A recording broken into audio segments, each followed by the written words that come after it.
Salut, salut! Maintenant qu'on s'est débarrassé des nombres magiques, on va pouvoir entrer dans le merveilleux monde des variables. Pas pire le truc des ongles, hein?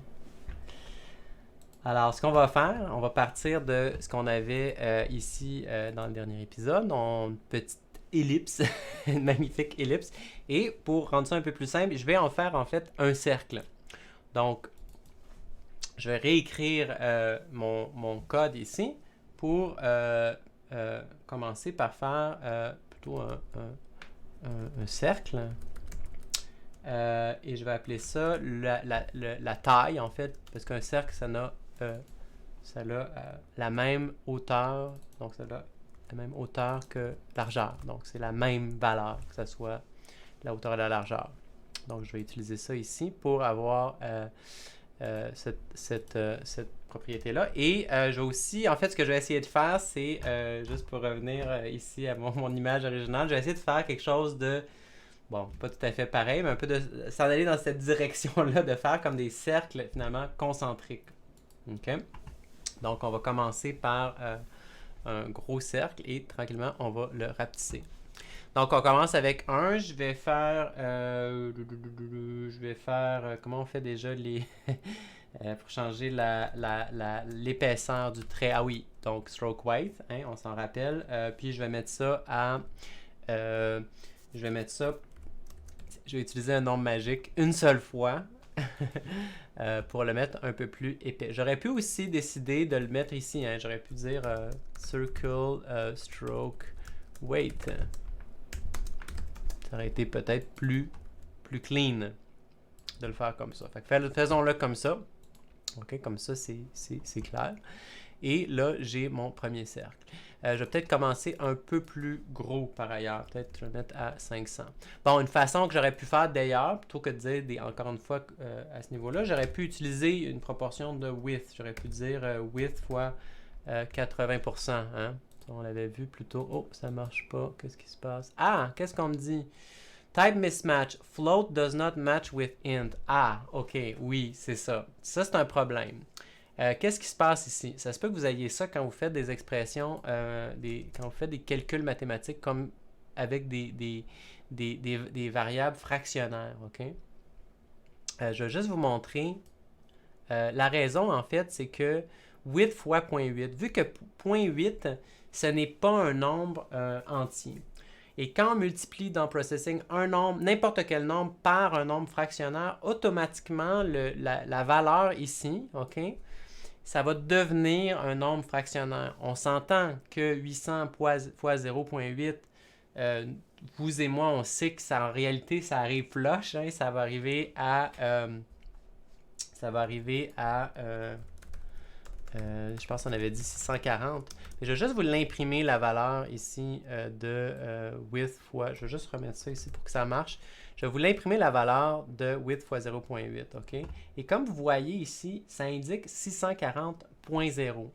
Ça, c'est parce que Processing, à partir du moment où vous multipliez ou vous additionnez n'importe quel chiffre entier avec un nombre fractionnaire qui est de type float, bien à ce moment-là, le résultat va devenir un float. Donc, vous allez devoir absolument stocker cette valeur-là, ici, dans une variable de type float. OK? Donc, on l'avait expliqué la dernière fois, j'avais dit que ça reviendrait. Il y a différents types de variables. Int, float, boolean, il y en a plusieurs. Il n'y en a pas des tonnes, il y en a plusieurs. Pour le moment, on en vient d'en apprendre un deuxième. On avait int, on avait float. OK? Bon, en général, pour tout ce qui est le dessin et tout ça, vous pouvez toujours, si vous ne voulez pas vous casser la tête, vous pouvez toujours utiliser tout le temps des floats. OK? Comme ça, vous allez avoir la paix. Par contre, les int vont être pratiques dans d'autres circonstances, quand on sait vraiment qu'on a besoin de nombres entiers, comme par exemple quand on veut compter, faire des décomptes. Mais pour le moment, vous pourriez décider, moi les int, vous savez, j'ai décidé de ne pas travailler avec ça. Bon, là, ce qu'on voit ici, c'est que, évidemment, vu que ma taille de mon écran, ben, la largeur n'est pas la même que la hauteur, là, j'ai un petit problème avec mon 80% de 800. Fait que je pourrais peut-être plutôt plutôt pour le 16 pour aller au minimum des deux. Donc, je vais plutôt faire 80% de la hauteur. Okay? Bon. Si vous n'avez pas suivi ça, c'est pas grave. Mettez n'importe quel chiffre ici, puis on va continuer pour y revenir plus tard. Donc, on a notre circle size. Maintenant, deuxième étape, on va vouloir en dessiner un deuxième. Fait que je vais copier ma ligne ici. Hein? Je vais la copier ici. Là, évidemment, si je dessine ça, en fait, on verra rien, mais en réalité, c'est comme s'il y avait deux ellipses deux cercles qui sont dessinés un par-dessus l'autre. On ne voit pas celui qui est en dessous. Fait que ce que je vais vouloir faire, c'est raccourcir un petit peu, diminuer un peu la valeur de circle size. Comment faire ça? Ben, ce que je vais vouloir faire, et là, ça va être un peu spécial, peut-être pour certains, je vais vouloir dire circle size égale quelque chose d'autre. OK? Circle size, je pourrais dire circle size par exemple. C'est une façon de faire, ce serait de dire circle size égale 100. OK? Je vais commencer par ça, juste pour vous montrer. Bon. Fait que, on dessine effectivement un deuxième cercle plus petit. OK. Je vais juste vous montrer ça parce que là, déjà, il y a quelque chose d'un peu spécial par rapport à ce qu'on s'attendrait peut-être de variables de type mathématique, genre x égale 4 qu'on est habitué. Alors, qu'est-ce qui vient de se passer ici? Pourquoi j'ai le droit de faire ça?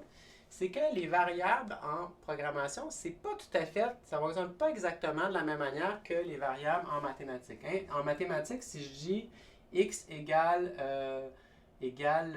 600, puis qu'après ça, plus loin, je dis x égale 100, il y a un problème. Hein? Il y a un problème de mathématiques, parce que là, ça marche pas. Il y a une contradiction. En tout cas, il y a quelque chose de bizarre. C'est pas possible, c'est pas vrai, ça peut pas arriver en mathématiques. Mais en programmation, vu qu'en programmation, on fait les choses étape par étape, puis que les variables, c'est pas tout à fait la même chose qu'en mathématiques, ça correspond pas à des valeurs de vérité, mais plutôt comme des petits contenants de valeurs.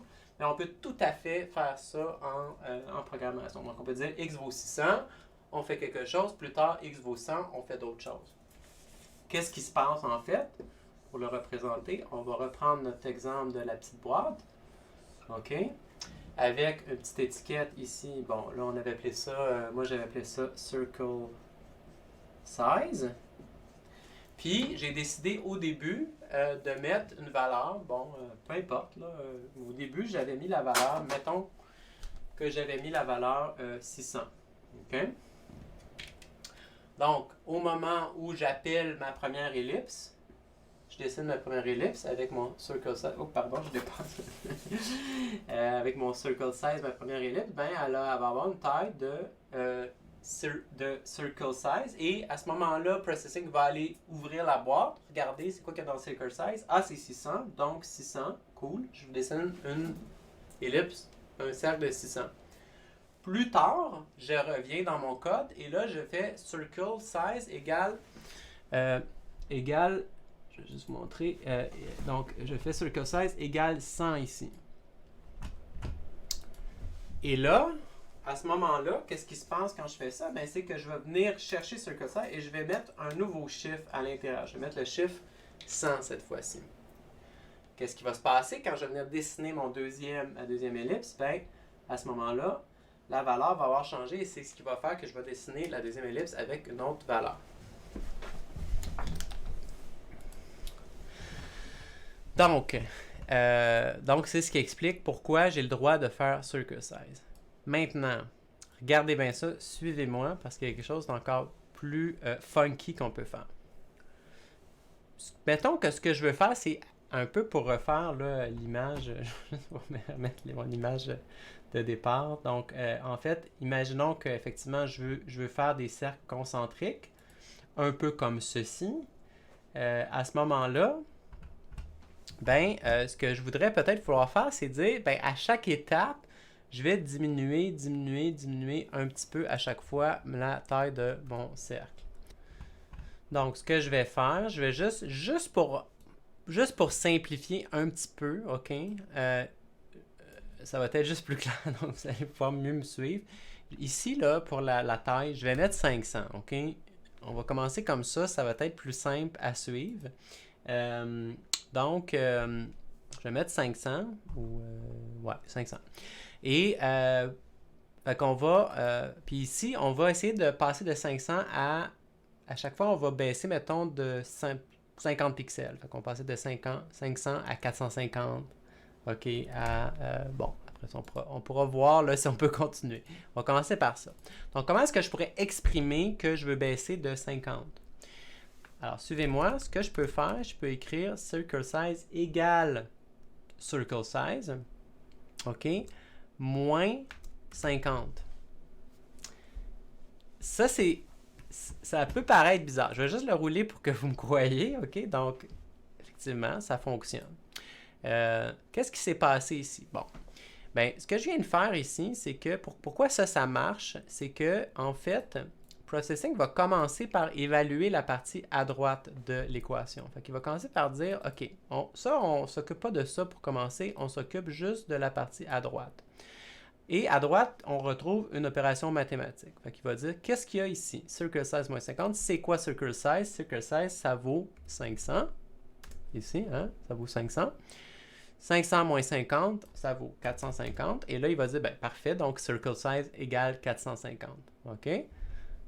OK, donc il va reprendre à ce moment-là 450 et c'est à ce moment-là qu'il va venir ouvrir la petite boîte circle size et changer le chiffre qu'il y avait à l'intérieur. Et c'est pour ça que on a ce résultat-là. Ce que je pourrais faire ici, c'est que je pourrais venir répéter cette opération-là plusieurs fois, faire du beau copier-coller. Puis je vais me retrouver à, comme ça, étape par étape, à avoir des cercles concentriques. Pas pire quand même. Bon.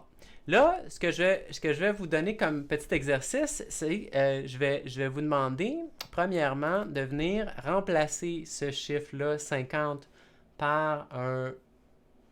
Parce que ça, c'est un peu un nombre magique.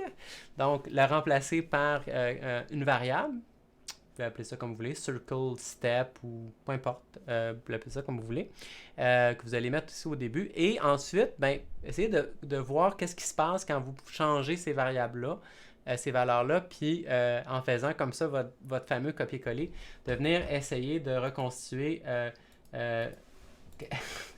quelque chose comme ceci, comme l'image qui est derrière moi, donc des cercles concentriques les uns dans les autres. Donc, sur ça, on se laisse et puis bonne chance dans vos expériences avec Processing. Et dans la prochaine épisode, on va commencer à voir comment est-ce qu'on peut justement faire ce genre de processus-là répétitif, mais sans avoir à faire trop de copier-coller, avec ce qu'on appelle les boucles de traitement, les boucles for. Donc, on se retrouve dans le prochain épisode, puis amusez-vous bien d'ici là. Salut!